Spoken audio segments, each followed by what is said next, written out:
reservei essa manhã para seguir aquele assunto de ontem, mas eu preciso ser fiel àquilo que o Espírito Santo está colocando no meu coração. Não tem como. Se eu fizer diferente, eu vou ficar mal.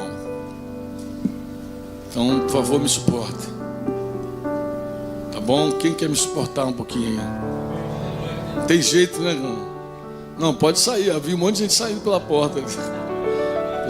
Me lembrei até quando Jesus começou a pregar, ficaram os 12. Ainda tem mais de 12, então eu estou consolado aqui. O que acontece, irmãos? Eu queria falar sobre uma música. Mas para eu falar dessa música, eu preciso falar um pouquinho de uma história também. Quando o Senhor me chamou, eu te confesso que eu não acreditei que Deus estava me chamando. Eu lembro bem o dia que Deus me chamou, me vocacionou. E eu questionei muito. Eu falei, não é possível, Deus não pode estar me chamando, um cara pereba como eu. O que Deus pode fazer com um homem, usando um homem como eu? Então eu não acreditei no primeiro momento, não dei crédito. Eu falei, não é possível, o que eu posso servir a Deus? Não sei nada. Não tenho nada, não sou nada. E ainda julgo que não sou. Dizia para o Sandro outro dia, eu falei, Sandro, eu sou o cara mais pereba que você pode conhecer. Não fui um bom filho. Não cuidei da minha mãe como poderia ter cuidado. Como eu vejo alguns filhos bons, eu olho e digo, estou devendo muito. Também não penso que fui um bom marido. Talvez nos últimos anos eu tenha sido menos ruim.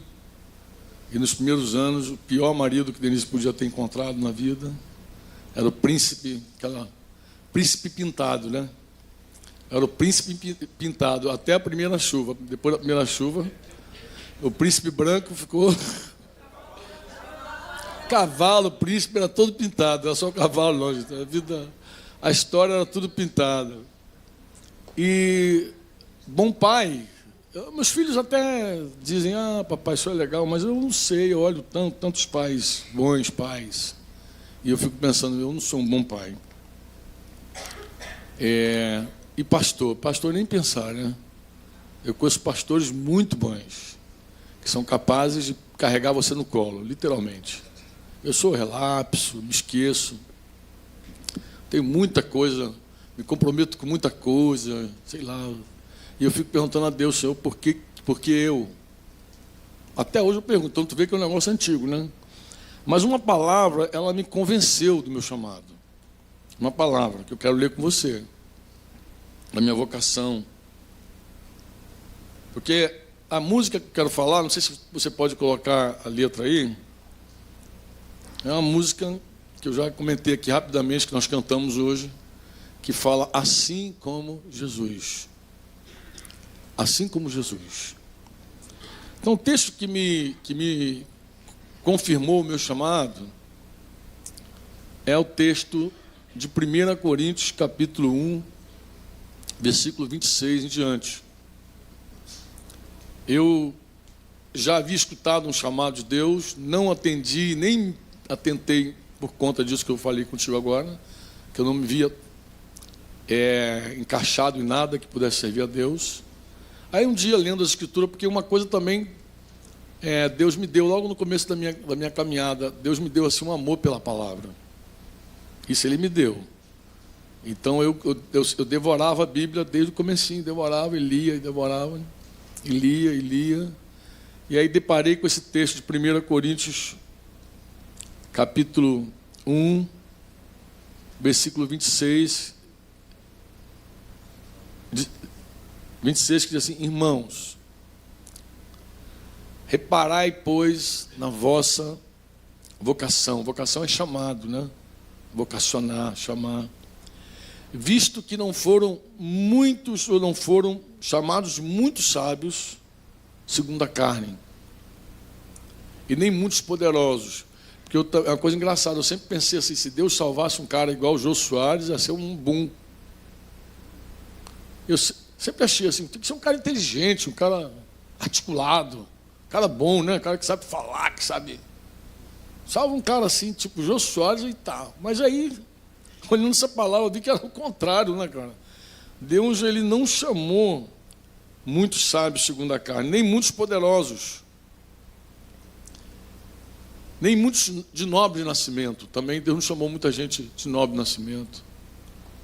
Pelo contrário, olha só, pelo contrário, Deus escolheu as coisas loucas do mundo. Para quê, Franco? Para envergonhar os sábios. Como assim? A glória de Deus não se revela quando ele toma um gigante Davi para derrubar um gigante Golias. A glória de Deus se manifesta quando ele pode pegar um pequeno Davi, um menino, para derrubar o gigante Golias. Aí Deus é glorificado.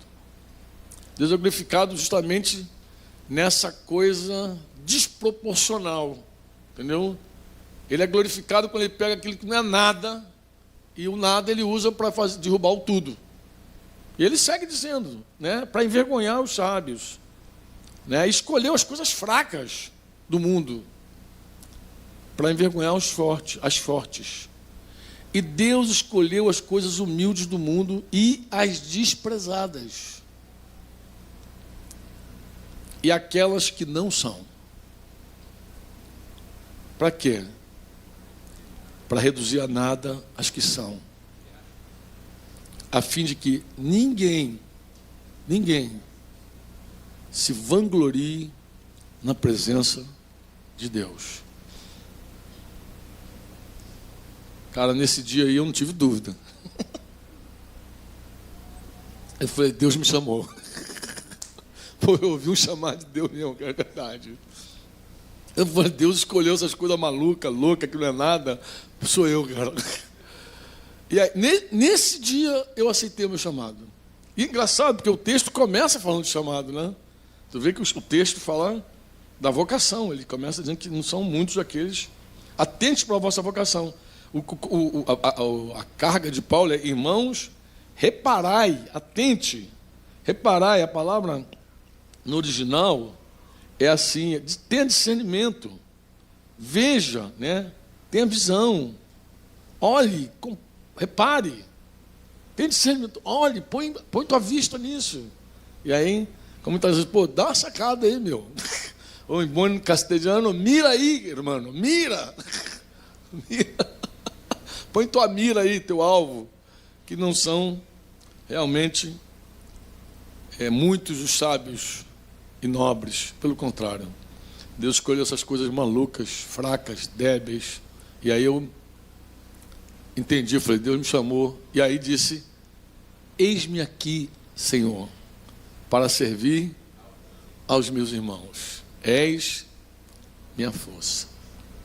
Só que é o seguinte, amado. As coisas loucas do mundo, as fracas, normalmente também tem uma história muito louca.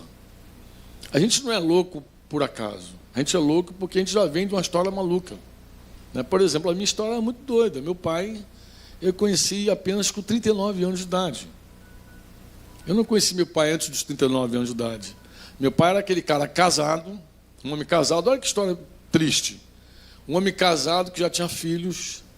E um dia ele sai desse relacionamento conjugal, ele escapole, dá uma pula-cerca, como os antigos diziam. Conhece minha mãe, uma mulher solteira, vindo do interior. Mais tarde, né? É a história que você depois pode assistir no YouTube. Mas mais tarde eu descubro até como foi que meu pai conheceu minha mãe, né? Ele conheceu minha mãe dentro da casa dele, porque minha mãe era amiga da mãe dele, só soube quando conheci meu pai. E dessa amizade aí ele acabou se relacionando com minha mãe. Primeiro foi uma amizade dentro da casa dele, depois começou uma relação fora da casa dele, e aí dessa relação de adultério, 2 filhos, minha irmã e eu. E aí, o que é um cara criado numa favela do Rio de Janeiro, com a mãe solteira, numa favela chamada Curral das Éguas? Não dá nem para dizer onde você mora. Tu mora onde? Mora no Curral. Pô, cara. Não dá nem para dizer, cara. Pô, não, mas eu A cidade tinha um nome, né? Era Belém, né? Mas ali era Curral. Qual é o nome? Onde você mora? Curral. Pô, coisa feia, né, cara? E das éguas ainda por cima, né, cara? Que coisa horrível. Mas você cresce assim debaixo de uma rejeição muito grande, né? Meu nome, até hoje, né? Não, a minha identidade não consta o nome do meu pai, só tem o nome da minha mãe. Meu pai, claro, quando Deus restaurou a minha comunhão com meu pai, uma das coisas que ele queria fazer é dar o nome dele para mim. Eu falei, pai, não preciso, porque eu já tenho um novo nome escrito na glória. Então agora tu não precisa agregar mais nada, eu já te tenho também. E eu te ter, mais do que ter teu nome, é eu te ter. Porque carregar o nome de um pai e não ter o pai de verdade no coração, não é nada. É melhor não ter o nome e ter o pai. Então Deus me deu essa bênção, né? E cresci assim, sem referência de nada. E conheci Denise. Cadê minha princesa? Está ali. Vem cá, meu amor. Vem cá, com a mão. Cá, minha linda. Não, de repente eu falo Denise, ela não é muito alta, de repente alguém pode não saber quem é Denise. Embora eu sei que a maioria conhece Denise. E eu conheci Denise com 16. Denise tinha 15, na verdade. Covardia, né? Covardia, né? Eu conheci Denise com 15 anos. E a gente estava tão apaixonado. Ela não estava muito apaixonada por mim, não. Eu estava mais apaixonado por ela, entendeu? Mas ela também vinha de uma família muito complicada. É uma coisa louca, né? Uma família... Quando eu conheci essa família... Na verdade, eu acho que eu comecei a me apaixonar pela família. Depois me apaixonei pela Denise. Acho que essa foi a verdade.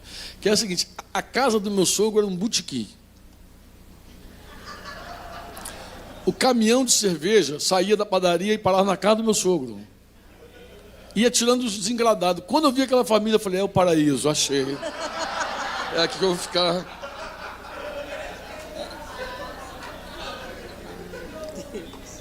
Não é assim? A gente bebia de manhã, de tarde e de noite.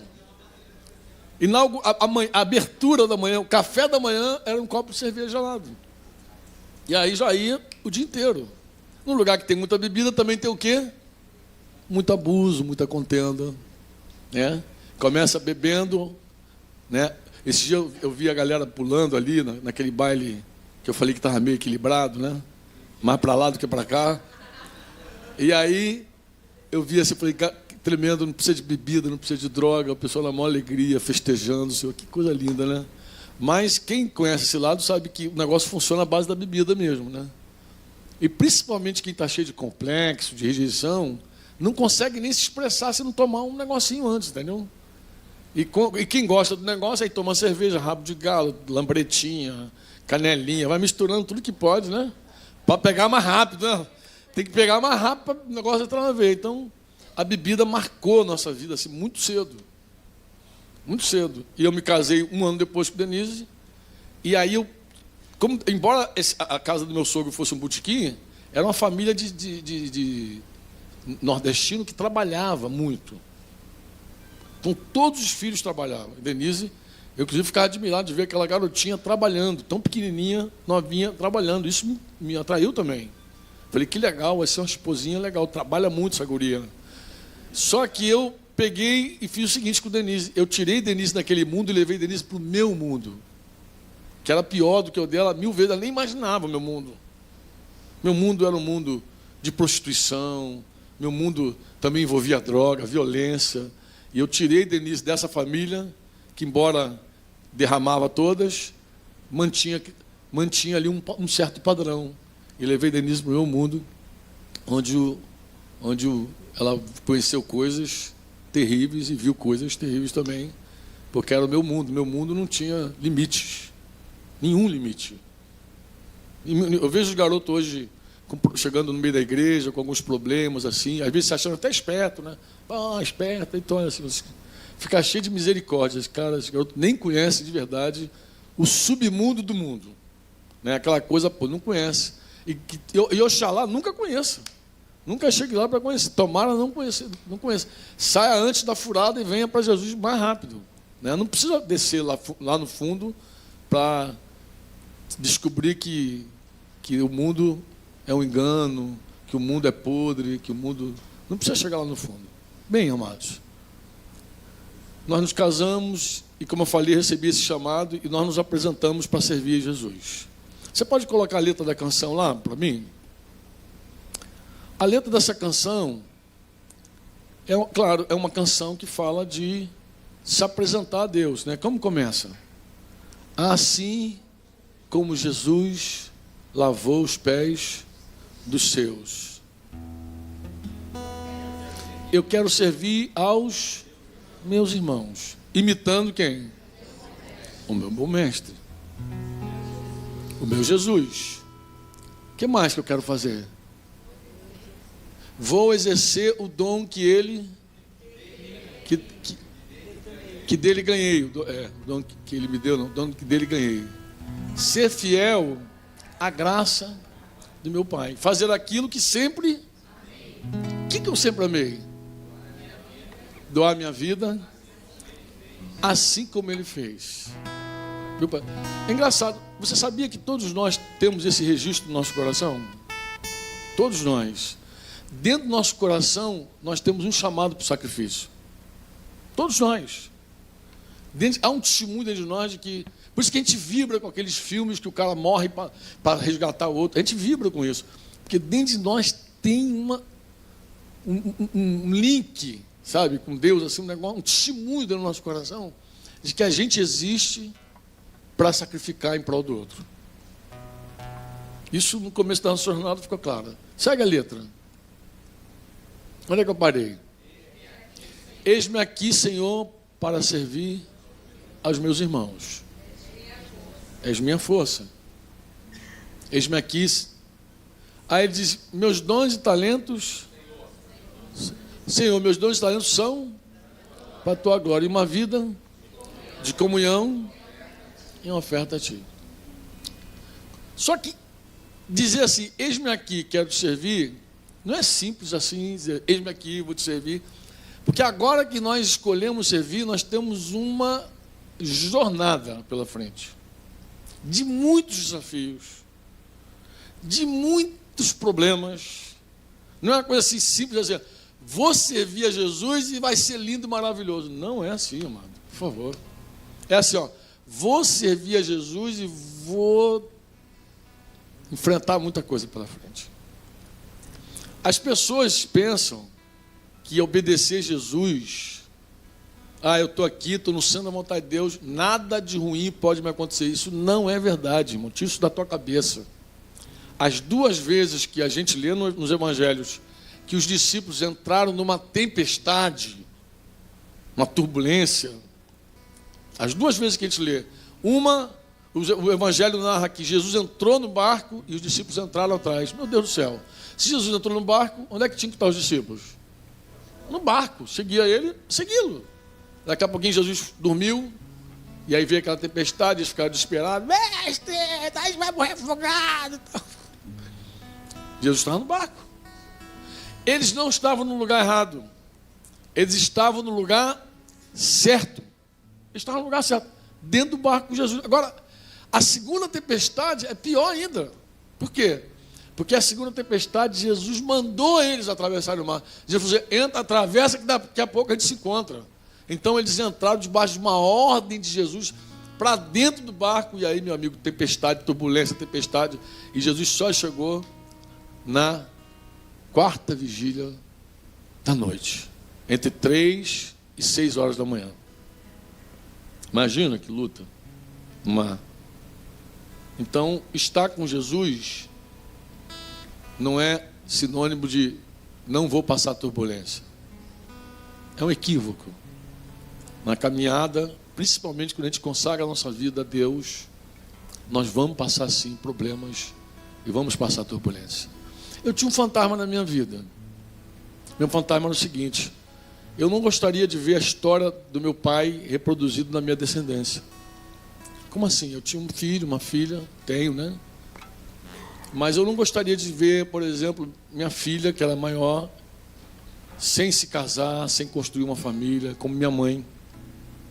Não queria ver. Não queria ver meu filho também casado, fazendo filho em outra mulher, que não fosse a esposa dele. Não pensei isso para ele. E Denise também tinha uns fantasmas. Denise também tinha uns temores. Denise tem uma família, tem muitas irmãs. E viu muitas de suas irmãs sem, de verdade, constituir família. Eu acho que salvo Celeida, que está aqui entre nós. Cadê Celeidinha? Está aí? Albinha, que casou também, as outras. Embora tudo foi muito turbulento. Com exceção da Celeida, todas as outras histórias foram turbulentas com suas irmãs. Então a gente tinha esse fantasma assim. A gente sempre preservou. Essa canção que você está vendo aí, ela não foi feita sozinha, obviamente. Né? Eu precisei de um parceiro. Cadê meu parceiro?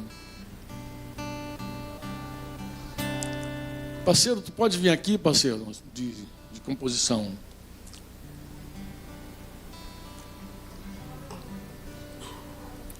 Tem?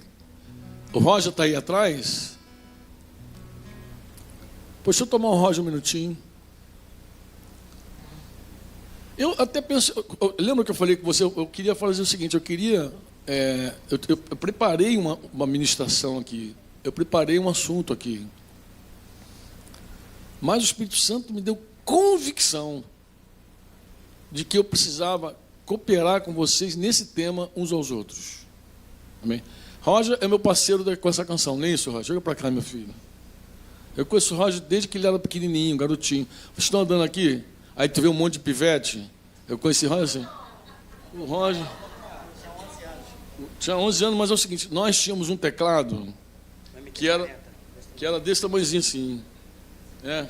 Era que só dava para tocar com uma única mão.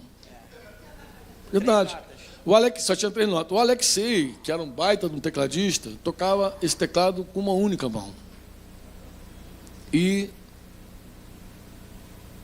era esse teclado que o Roger ficava perturbando. Ele perturbava, literalmente. Sabe aquele guri que perturbava? Assim, os irmãos faziam assim, ai, garoto. Ele amava o teclado, amava a música, e ficava ali. Foi assim que eu conheci o Roger. Eu conheci o Roger assim, pequenininho, tal, essa família, que eu aprendi a amar. Irmão de Mara, que está ali, de Zaninha, essa galera todinha. E vi Roger crescer, conheci Claudinha, ainda lá em Cabo Frio, no encontro da igreja, lembra? A gente dando trabalho no Roger, dando puxão de orelha nele. Dando puxão de orelha. A orelha dele é grande assim, mas não é à toa não, cara. A gente agarrava na orelha dele tudo que é jeito. E puxava a orelha do Roger. Sempre puxamos a orelha do Roger. Só que o Roger é meu parceiro nessa canção.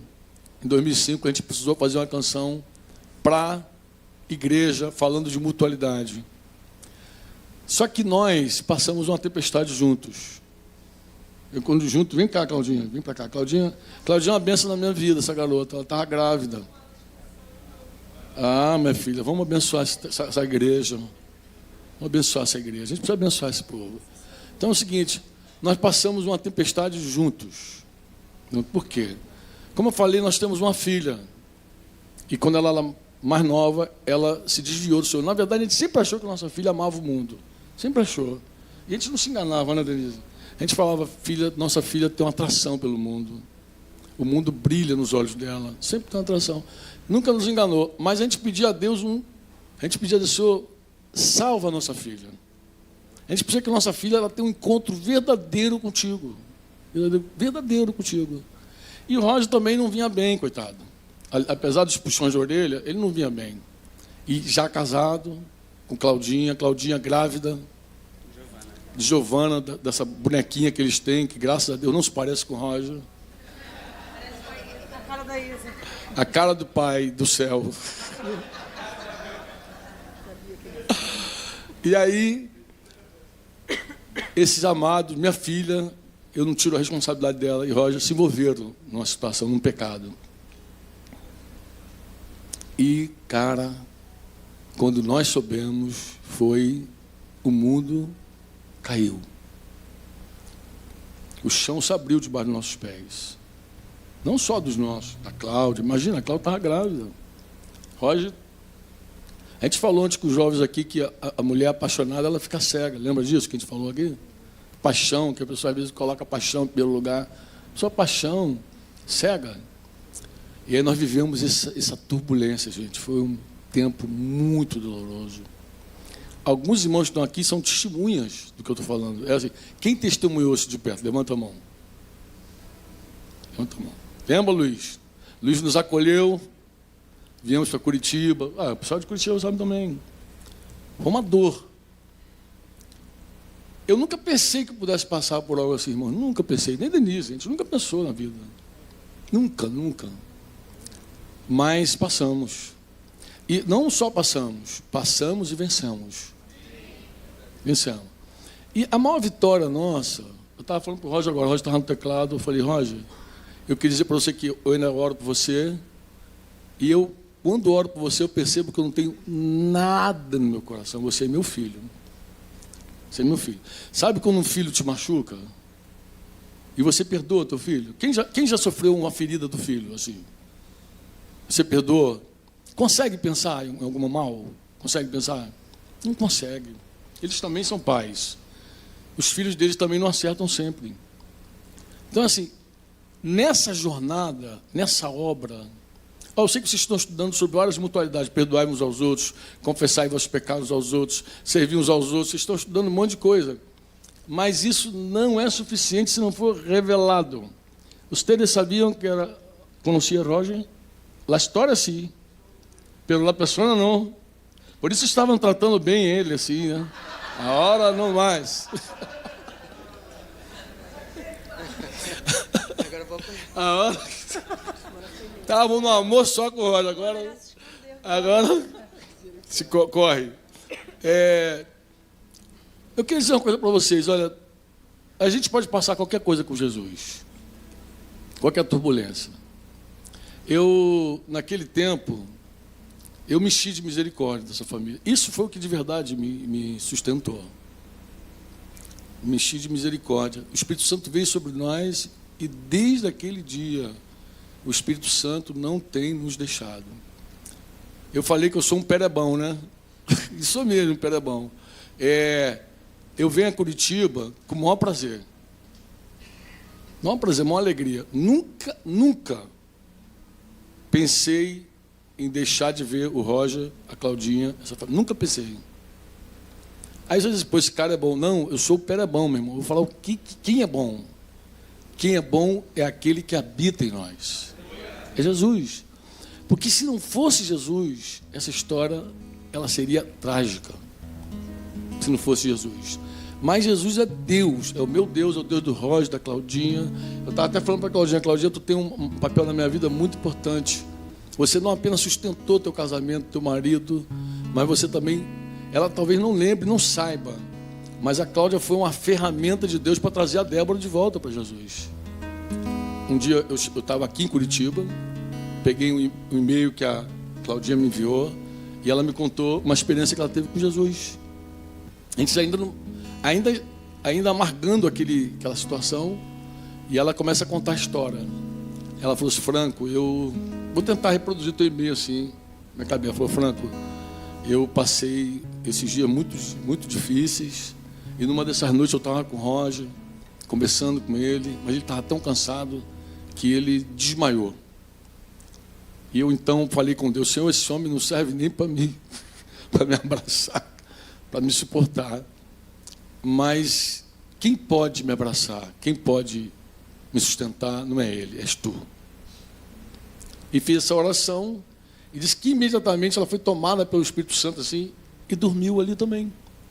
E aí teve um sonho. E no sonho, o que ela viu no sonho? Ela viu aquilo que se cumpriu alguns dias depois. Ela falou, Franco, Deus me mostrou uma assembleia. Olha, o Roger vai ser disciplinado, a Débora vai ser disciplinada. E aí, Franco, Deus falou algo comigo. Deus falou assim, olha, o diabo quer parar o Franco, ele quer destruir o ministério do Franco. Eu já tinha recebido essa palavra do Modesto. O Modesto falou comigo assim, Franco, fere o pastor, dispersa as ovelhas. Eu já tinha recebido essa palavra do Modesto. Mas ela falou assim, Franco, o inimigo está de olho em você, mas olha, Deus vai nos dar a vitória. Lembra disso, Claudinha? Deus vai nos dar a vitória. Tá? E uma segunda parte do e-mail, Claudinha dedicou a Débora. Ela fala para ela que ela vai casar, ela vai constituir família, tal. E aí quando eu acordei, você não sabe disso também, sabe? Eu peguei esse e-mail, cortei a página que era só... Foi a instrução que o Espírito Santo me deu. Porque tem uma hora, irmão, que você quer teus filhos de volta, mas você não tem nenhum controle. Na verdade, nós não temos controle nenhum sobre ninguém. Nós não somos capazes de controlar a batida do nosso coração agora. Colesterol, açúcar, tudo é besteira. Tu não controla nada. Você quer nada? Nada. Nós não temos controle. Nós temos uma sensação de controle. E quando nossos filhos são pequenos, essa sensação é maior. A gente pensa que controla os filhos, vai para cá, leva para cá, vai para lá, para cá. Mas eles crescem e fazem escolhas. E aí a gente descobre que não tem controle dos filhos. E nessa hora a gente se vê assim tão impotente, mas tão impotente. Sabe, você não poder ajudar uma pessoa que você ama? É uma impotência sem igual. E aí eu peguei o e-mail da Claudinha e segui. Porque o Espírito Santo falou comigo assim, olha, a tua filha fechou o coração para você. Ela não vai te ouvir. A gente já sabia disso. Ela tinha recomendado o Roger, inclusive, falou, olha, não fala com meu pai, porque se você falar com meu pai, tu desiste do teu caminho. Não fala. Porque ela sabia que se falasse, ele podia retroceder. E foi o que aconteceu. A gente conversou, num contato telefônico, Roger se rendeu. O que mais marcou, na verdade, o que mudou a história toda, é muito difícil falar disso, sabe? Eu não gosto, quem me conhece sabe que eu não gosto de falar disso. Particularmente não gosto mesmo, toda vez que eu prefiro não falar, mas o que mudou tudo, o que mudou a minha vida ali, naquela hora foi porque eu cheguei num lugar onde o Franco estava. E a Débora estava dentro da casa. E ela não queria, lembra? Ela não queria falar com ninguém. E o Franco me viu. Na hora eu falei assim, ele vai vir para cima de mim e eu vou me defender. Só que quando o Franco veio, a única coisa que ele fez foi me abraçar, me dar um beijo e falou assim, ó, eu te amo, cara.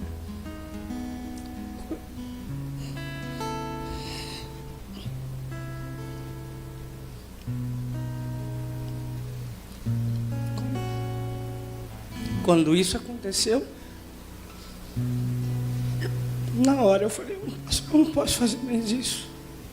Eu não posso continuar. Porque eu sabia que se eu quisesse, continuava. Mas eu falei assim, não dá, eu não posso fazer isso com esse cara.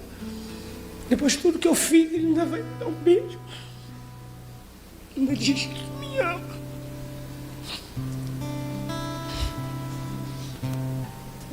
E ali eu tinha certeza. Eu não sabia como, mas eu sabia que aquilo ia passar, que aquilo ia melhorar. E eu decidi firmemente que a gente tinha acabado tudo, que eu não ia mais continuar no meu pecado. E isso é uma coisa que eu guardo para mim pro resto da vida. Porque eu tenho certeza que eu não teria conseguido fazer o que o Franco fez. E ali foi a prova que eu não podia. Tipo assim, o que o Franco tinha é uma coisa que eu tenho certeza que é muito difícil conquistar com Deus. E essa situação me fez decidir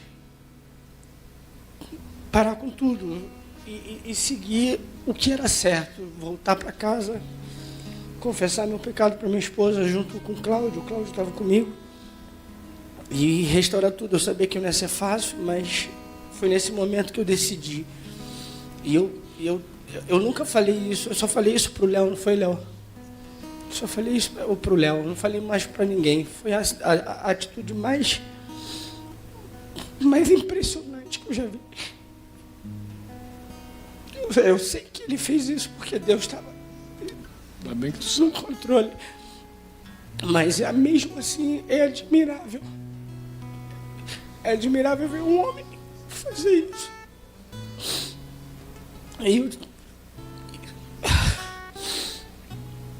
E foi uma prova de que eu estava no lugar certo, com as pessoas certas.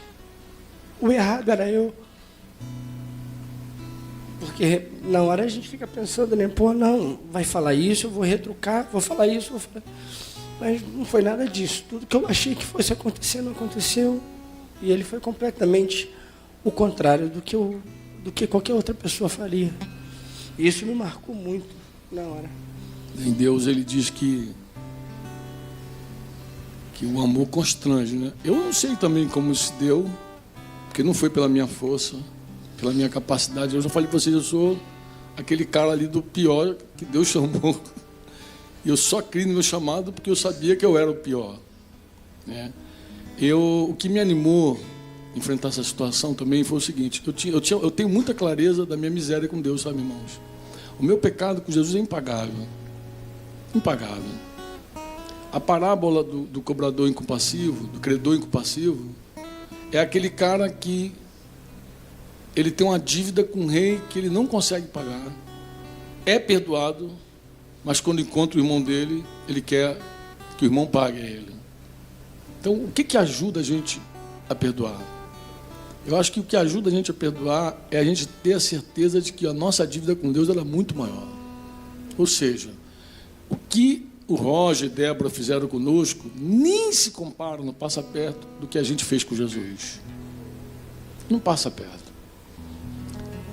Se eu pensar em todos os meus pecados contra o Senhor, toda a maldade que eu fiz contra Ele, e ainda faço, se Deus não tiver compaixão de nós, e o modelo do perdão é Jesus, diz que assim como Jesus perdoou. Você percebe que essa música fala assim como Jesus? Percebe isso? Quero servir. E como é que Jesus serve? Ele serve com amor, ele serve com perdão, ele segue servindo. Você acha que Jesus parou de servir? Parou de servir? Não, ele segue servindo. Eu tenho certeza absoluta que Deus entrou na nossa história. Tenho plena certeza disso. E dou graças a Deus porque Ele reescreveu uma história diferente. Depois desse episódio, andando pelo Brasil e pelo mundo, eu encontrei muitos pastores, até alguns pastores que eu admiro, e vi que vários homens passaram problemas semelhantes, com finais diferentes. Mas quando a gente escolhe assim como Jesus, porque tudo que vocês estão fazendo, irmãos, tudo que vocês estudaram esses dias, o modelo é Cristo. Pega o teu mandamento aí. Qual é o mandamento do teu grupo? Mateus, qual é o mandamento do teu grupo? Servir uns aos outros. Servir como quem? Como Jesus. Não mintais. Como quem? Como Jesus. Lembra do teu mandamento, Henrique? Lá? Qual é o mandamento? Não esquecer da benevolência. Como Jesus. Confessai os vossos pecados. Mandamento do Senhor, né? Andar na luz, como Ele está na luz. Ele está na luz. E vamos nós. Não tem nada que a gente possa fazer aí que não seja por inspiração dele mesmo. Eu não pretendia chegar até aqui com vocês desse jeito. De verdade. Nem falei com o Roger. Perdoa, Roger. Cara, mas... Tá, Claudinha, me perdoa. Mas, ó... Você também, não? Eu sabia que isso ia acontecer. Você sabia? Então, graças a Deus... Eu dou graças a Deus que eu casei com uma profetisa. Então, ela sempre está na frente, entendeu? Ela disse que já sabia o que ia acontecer. Quando você me abraçou ali, eu falei assim, meu Deus, vai vir bomba pra cima de mim. Não, então, o que acontece? Eu estava preparado, preparei a apostila, slide, tudo aí, coitado. Felipe Navarro trabalhou harto para aqui. Mas eu preciso ser fiel ao Espírito Santo, irmãos. Quando a gente terminou ali o período da música, o Espírito Santo me deu convicção. Deus falou comigo, olha, você quer servir agora essa igreja, uns aos outros? Serve com o teu testemunho. E graças a Deus que o Roger pode dar o dele também. Contar o lado dele. Seguinte, irmão. Você escolheu servir Jesus. De repente você está no meio de uma turbulência, no meio de um problema grave da tua vida. Olha, faça como Jesus. A saída sempre é como Jesus. Quando eu era jovem, na fé, eu li um livro. O título era mais ou menos assim: o que Jesus faria nos seus passos. Lembra? Ou algo parecido com isso. Nos seus passos, o que faria Jesus? É sempre assim. É o nosso modelo. Está difícil de você sair dessa situação? Avalie assim, o que Jesus faria se estivesse aqui? Aí você diz, mas Franco, é tão difícil. Não, não é difícil, é impossível. Mas o poder do Espírito Santo está contigo. Quem vai te dar a condição é o Espírito Santo. Não é um homem. O homem, ele só consegue agir na carne. O homem é vingativo. O homem é rancoroso. O homem guarda mágoa. O homem, ele ofende. O homem ataca. Só Jesus Cristo pode dar um caminho excelente. Você diz amém ou não? Então, olha, eu espero, irmãos. Eu quero cantar essa canção de novo. Agora a gente vai cantar com entendimento, tá, Roger? Vamos tocar essa canção, Simar. Vamos cantar de novo.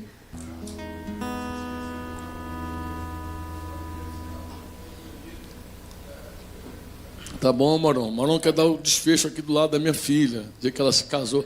Mas deixa eu falar algo sobre o casamento da minha filha. O dia que Rafael, meu genro, que é uma bênção de Deus, um filho para nós, uma das pessoas que eu mais amo nessa terra é Rafael, de precioso que ele é. Não é porque ele é meu genro, não. É só porque você chegar perto do Rafael, é fácil amar o Rafael, né, Marão? É fácil, muito fácil amar o Rafael. Enfim, é uma bênção. Mas o dia que ele veio pedir a mão da Débora em casamento, eu falei com ele assim, eu falei, Rafa, você cresceu com a Débora. Você conhece a Débora desde criança, sabe de todos os problemas, porque a gente nunca ocultou nada, a gente não oculta pecado de ninguém. O amor não encobre, o amor cobre multidão de pecados. Você conhece a história dela todinha. O que te faz pensar agora que ela é a mulher da tua vida, que ela vai ser tua esposa? Aí ele me contou uma história assim, falou, daquele jeitinho dele, né? Ele falou assim, Franco, eu sempre achei tua filha bonitinha, mas você sabe quando eu vi a Débora? Eu falei, não, quando? Foi no dia da disciplina da Débora, que ela foi lá na frente e ela enfrentou tudo e todos. E eu pensei assim, errar é fácil, difícil é fazer o caminho de volta. Essa mulher tem algo diferente dela. Então no dia da disciplina, ele viu um valor na Débora que até então ele não tinha visto. Ele via aquela coisa volúvel, aquela menina superficial, mas quando ela resolveu fazer a vontade de Deus, a fortaleza de Jesus apareceu nela. Aí eu, quando fui conversar com a Débora, eu falei, Débora, tu sabia que quando você ganhou o teu marido? Ela falou assim, não, quando foi? Você ganhou no dia da tua disciplina. No dia que você resolveu fazer a vontade de Deus na tua vida, você ganhou aquele que cobriria a tua vergonha. Rafael para nós é mais do que um genro, é um irmão que veio de Deus para cobrir a nossa vergonha. O Senhor falou para nós naquele tempo, para cada dia de vergonha eu vou te dar dupla honra. E tem sido assim, irmãos. Deus é fiel. Deus é fiel. A gente não consegue olhar para essa história e ficar assim com vergonha, não. Eu não conto ela. Eu quero que o Espírito Santo te dê testemunho. Meu coração está curado. Não, eu quero que o Espírito Santo te dê testemunho. Porque Deus pode curar qualquer coração. Deus pode curar qualquer ferida. Ele é poderoso para isso. Amém? Quer cantar essa canção agora? De novo? Vamos então.